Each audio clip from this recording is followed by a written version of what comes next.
I made an anxiety plushie to help with my anxiety, and it actually worked. But to see how I did it, we're gonna have to start at the beginning.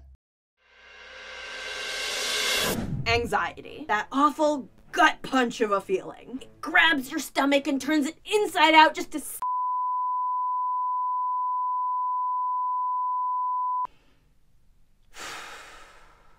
Needless to say, I've run into anxiety a few times in my life. Ironically enough, I was so anxious before this project that I was procrastinating starting it. Honestly, I think my body just really wanted to commit to the bit. That said, I would like to, not commit to this bit. So what do I do about that? Well, when all you're equipped with is a sewing machine, every problem looks like a plushie. So hello everybody, my name is Micah, and today we're making Anxiety from Inside Out 2 to cure, or at least help, my anxiety. So how's that gonna work?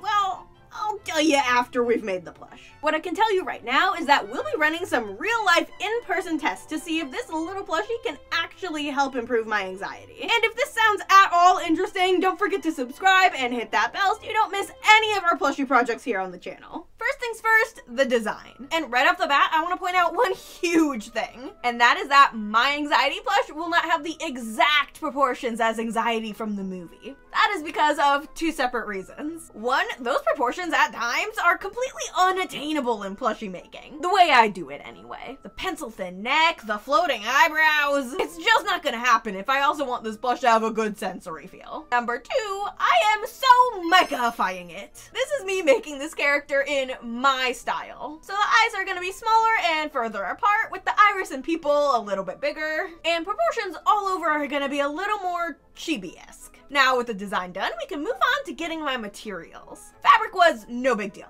I know how fabric works. My real problem was with that hair. I mean, how am I even supposed to do that? It's all volcano-y and floofy and stringy and... Wait, that's it! I know! I'll make the hair out of thread! No, that's a terrible idea. What the heck? That's way too small and would take forever to gather into a bunch. Yarn? No, there's no good metallic orange yarn. And it has to be metallic. Maybe feathers? No, not feathers. Feathers look terrible. It has to be stringy. Embroidery floss? I have seen metallic embroidery floss before, and it'll stay bunched up enough where I need it to be. Not to mention, it'll be the exact right amount of stringiness. Ah, that has to be it! No cutaway gag this time. I know exactly what we're gonna be doing for the hair. All I have to do is get some metallic orange. There's no orange metallic embroidery floss. What? Why? What? Why would there not be any orange metallic embroidery floss? There's like freaking 5 different pinks, but no orange? I checked. I looked everywhere. It's nowhere. I saw some things that were close, but there was no time to have them shipped and test them to see if they'd work and still get a backup plan if they didn't. Not to mention it'd be ridiculously expensive because apparently no one wants to buy orange embroidery floss on its own. It's all in packs of like 15 different colors. I only need the one color. So the only thing I could do was cave and get some mediocre embroidery floss with tinsel in it and call it a day. Or was it? Because while I was out getting that mediocre floss, I also picked up some gold metallic embroidery floss and some bright orange fabric dye. And here's what I did. I put probably way too much dye into a pan and cooked up the most absolutely cursed pot of spaghetti you ever did see. I fully did not believe this was gonna take, like, at all. And even if it did, I thought it would cover up the metallic aspects and this would all be a wash. That is, until I pulled it out of the pan. I swear, guys, this is working. What? That is orange? Oh my goodness, the time isn't up yet, but like, that is orange. I was still trying to not get my hopes up until after rinsing. For all I knew, I'd rinse the stuff out and it'd come out just as pale gold as it started. But then...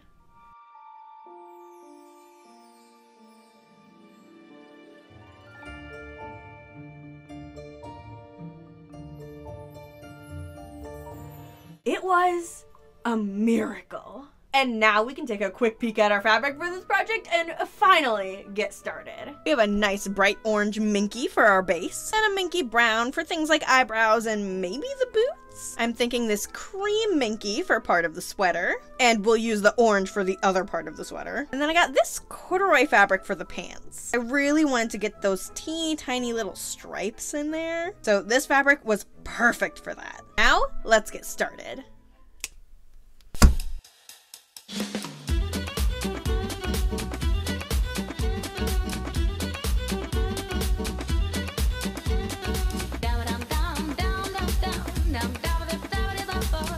Okay, we've got everything cut out. And that was kind of a long time for just this little thing, but that is okay. I knew it was gonna take a little bit of time because of all those stripes. Oh wait, we're missing some stripes, hang on. There we go, now we have all the stripes. So I think what we're gonna do is actually just start on the body. That way we'll have a model when we make the clothes to make sure the clothes are turning out the correct size. Oh, and real quick before we get too far in, I'm also gonna cut a bunch of these right now. That is because I'm gonna have to do some gluing a little bit, just to make sure they don't pull out of the seams. And so that that glue has time to dry, I'm gonna do that now before I actually start sewing anything.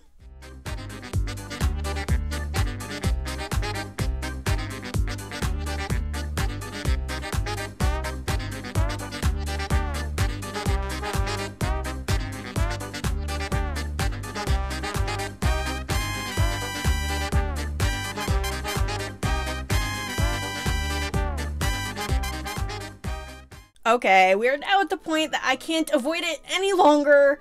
I'm gonna have to do the face. I already measured everything out, so like it should be fine and easy, but I do think I'm gonna have to do something a little drastic to get it right, which is using Sharpie on the fabric. I know, it's such a bad idea. I have been through this before, I promise you. But this time, I just need to get some points down so that I can sew this in a nice smooth line. So let's do that real quick.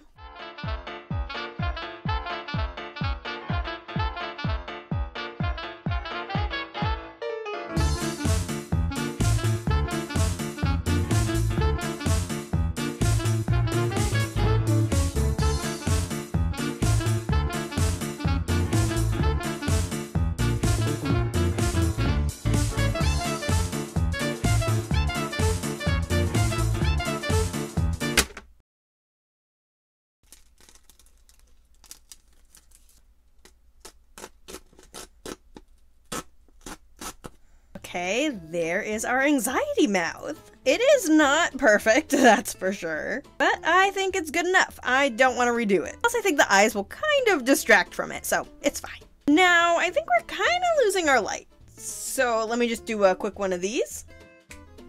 And now we can start putting the body together.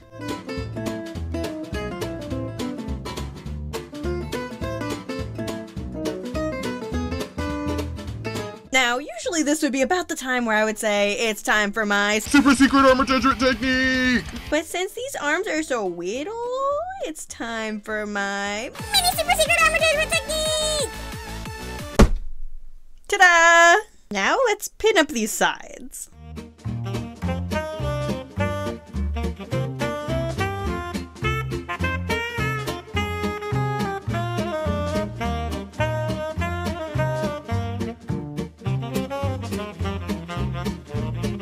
Okay, now the last thing we need to do to get the skin done is to put the feet on. So I'll do that real quick.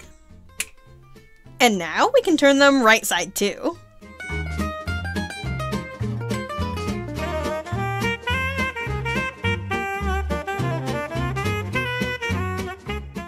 Okay, the skin is done. Like, I know the hair looks a little sparse, but I think I can get it to look right with enough positioning. Right now, I just have it kind of tied in place with some extra strands of thread. As for the rest of the body, when I had it laid out on the desk, I felt like it was looking pretty good. Obviously, we might have to trim the teeth a little bit, which feels like a weird thing to say, but it may have to be done. But now with this done, we aren't actually gonna stuff it yet. Because next, we have to make the eyes. Okay, if you've seen my last couple videos, you'll know why the eyes are about to get a whole section all to themselves. What we're about to make are custom glass eyes, and this time, we're making them even stronger than before. See, I have a tutorial on my Patreon that shows you step by step how to make custom glass glass eyes like I'm about to make here. Did I hear someone say Patreon? Real quick, sorry to interrupt, but right over here are all the awesome benefits you can get over on my Patreon. Tiers start as low as $3 a month, and you get awesome benefits like monthly coloring pages, phone backgrounds, behind the scenes content, and even things like plushie patterns and sewing tutorials. This month, I'm teaching my Bear tier patrons how to turn any plushie into a weighted plushie. It's gonna be so fun, you're gonna love it. But now a huge thank you to my Pixie tier and above patrons. They make these videos possible, and so do you, just by watching these videos all the way through. But these guys get an extra special shout out in every one of my videos. So if you want a shout out, make sure you go to patreon.com/sewmicah and join at Pixie tier or above. And now, back to the video. See, I have a tutorial on my Patreon that shows you how to make custom glass eyes like I'm about to make here, and like I made on my Evie plushie. But recently, one of the eye stalks on Evie's eyes broke off. Well, I guess that's not technically true. It's more like it popped out. Now, I'll let you in on this step for free, because the first step to attaching the stalks to the back of the eyes was a dab of hot glue. But I have learned recently that the hot glue doesn't really want to grab onto the plastic stalks, leaving them vulnerable to just popping right out, bypassing the other precautions and the other steps to hold them together. This time, however, we're making sure these little guys are hella strong. Instead of hot glue, we're gonna be a little bit more patient and use super glue as our first attachment method. This should make sure nothing pops or breaks or anything else it's not supposed to do. That said, I think it's about time to make those eyes and get this plushie finished up.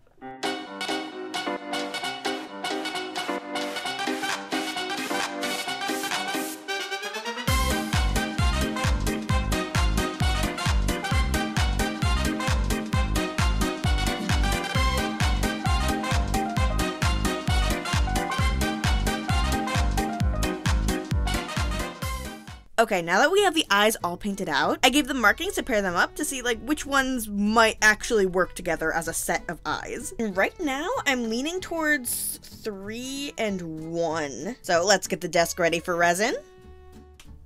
All right, now it's time for the resin.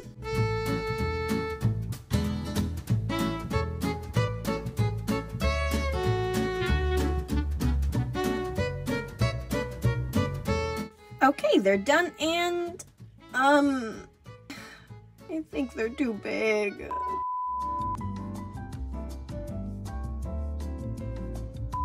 Okay, now we are back to where we were at before. This time with the pupils and iris and whatnot a bit smaller. Now we can finally finish up these eyes.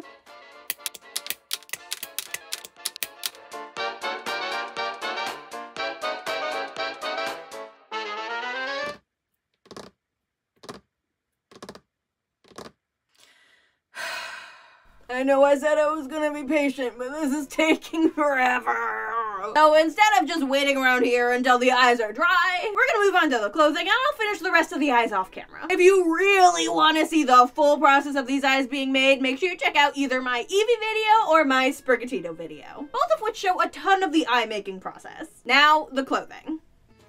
I already did a tiny bit of pinning while I was waiting for the glue to dry, and it just wasn't drying fast enough. But we're gonna have to do a ton of pinning for all of these stripes.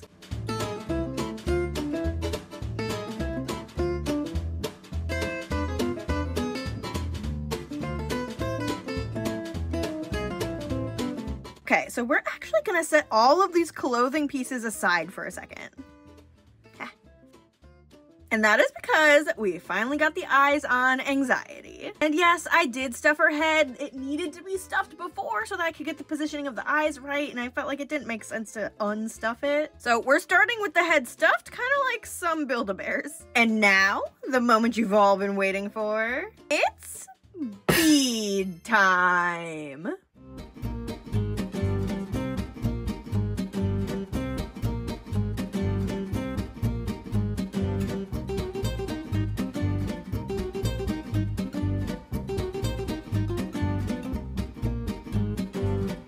Okay, and now that she's done, we can actually use her as a model to make sure the clothing is gonna fit, which I already did, and this already came in handy because the pants need a little adjusting. But it feels kind of wrong having her all naked like this, so let's just... that's better. She's so cute. Okay, now let's finish the clothing. Okay, I know this looks weird, but it's necessary. We need to do some hand sewing both on the pants and to close up the back here. Now let's take a look at our thread. First, an orange to close up the back, a brown for the eyebrows, and black for all of the pants details. Let's start with closing up the back so I don't have to worry about those beans spilling out.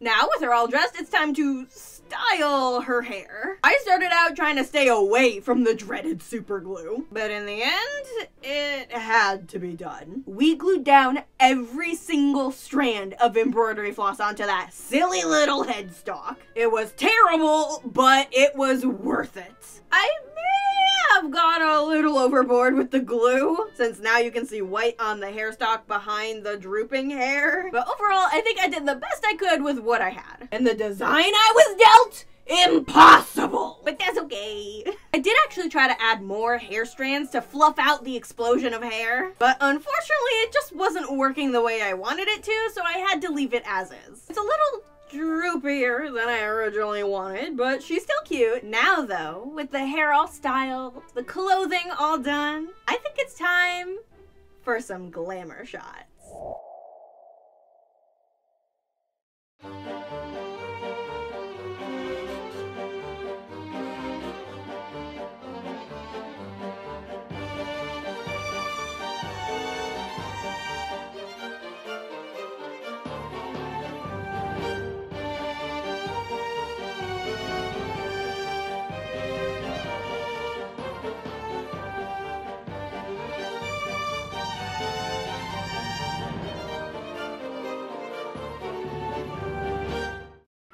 After nearly 23 hours of crafting, the anxiety project is finally complete. But the video's not over yet. We still need to figure out if this little lady can actually help improve my anxiety. So to test that, we'll be going to a bunch of different locations to see if she has any impact on my anxiety at all. I'll tell you up front, the anxiety meter does not only go down in this video. So let's get started. Location 1, a Hawaiian ice stand. Just this cute little stand in the middle of nowhere. Immediately, I was way more anxious than I was the last time I visited this stand. There were 2 teens working this stand, and one of them definitely looked at me weird. Well, maybe not, but whether he did or not, the anxiety meter definitely went up. But maybe all that was a fluke. It was a super small shop with not many people there to distract from the fact that there was a guy walking around with a little Pixar doll. So let's go to location 2. That would be Target, store of the gods. Right away, I felt way less anxious than I did at the Hawaiian ice stand since there was no one-on-one interactions. Not to mention, for all the other people do, I got this cutie in the store. And that is the exact reason why I was so anxious at this location. I could have gotten it in the store. What if somebody asked me what aisle it's from? What if somebody tries to take it because they think it's a product I could just get off another shelf?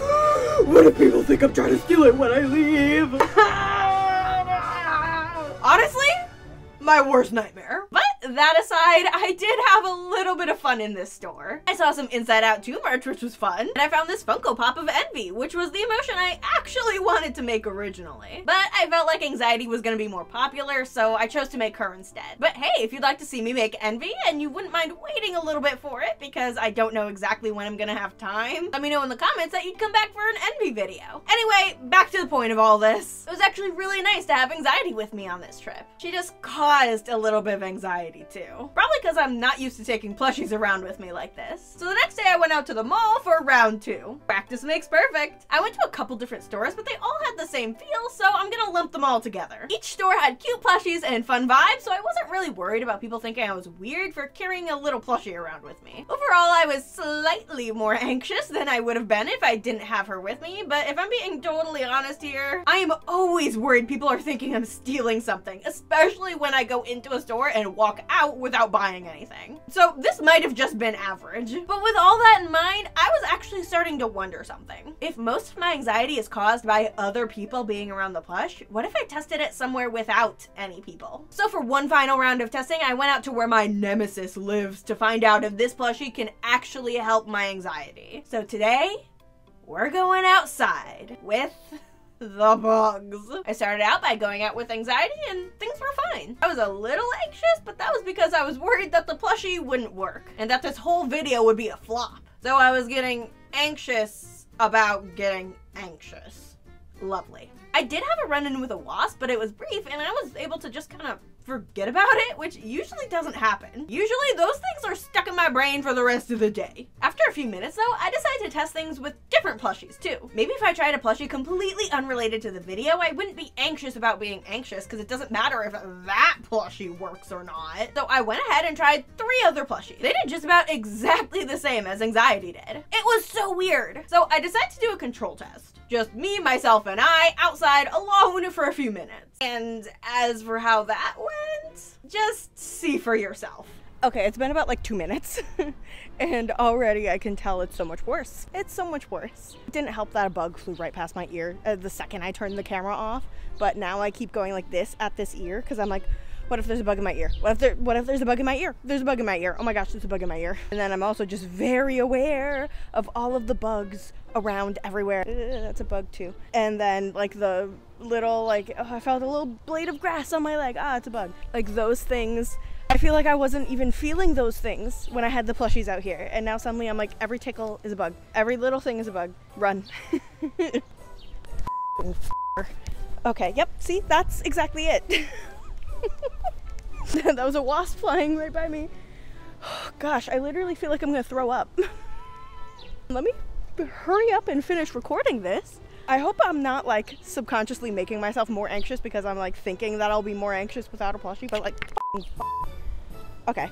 I'm gonna finish recording this inside. Okay, let me explain. Anxieties about being outside are all sensory based. Because, hi, I'm autistic, if you didn't know. But those sensory things, the things that make me feel like there's like bugs crawling all over me and everything, they can pile up fast. Not to mention all the other sensory things going on. Birds chirping, motorcycles going by, temperature being too hot or too cold. It's so much to constantly be processing. But these plushies, they're acting as a way to pull me out of the moment. I'm constantly too far into the moment, and to have them pull me out, be a tiny bit of a distraction, it made the difference between me being able to go in and out 3 times over the course of 45 minutes, and me being forced to run inside after 2 minutes on my own. So after my very rigorous and super duper accurate science testing, I've come to the conclusion that, yes, this anxiety plushie can help improve my anxiety. But this doesn't end here, because it wasn't just the anxiety plush that helped. Any plush I wasn't worried about ruining helped just as much, if not better. So now, the ball is in your court. It's your turn to go out there and run these tests for yourself. See if a little buddy would help you with going out and doing those scary things. Now, don't forget to give this video a like and subscribe if you enjoyed. And why not check out the videos on the right while you're at it? I may be anxious in them, but you sure won't be. I think we're done. Oh, she heard done. Hey, Pams. She heard I was done.